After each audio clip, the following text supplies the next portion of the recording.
Good morning मेरे प्यारे भाइयों और बहनों। मेरा नाम है उमरीचरण। मैंने एक पहले तोता बनाया था।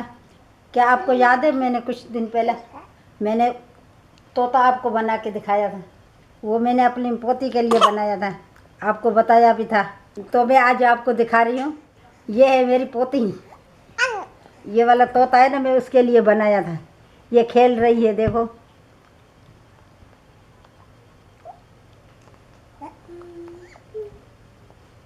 ये देखो किस तरह खेल रही है।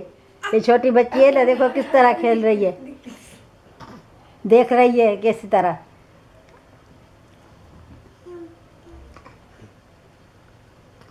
ये कितना प्यारा मैंने तोता बनाया था। ये मैंने अपनी पोती के लिए बनाया था। ये देखो कैसे देख रही है, खेल रही है, हंस रही है। जब सोने का टाइम होता तो इस तोते के साथ खेलती है। झूले में इसको बांध देती हूँ, वो झूले में खेलती रहती है।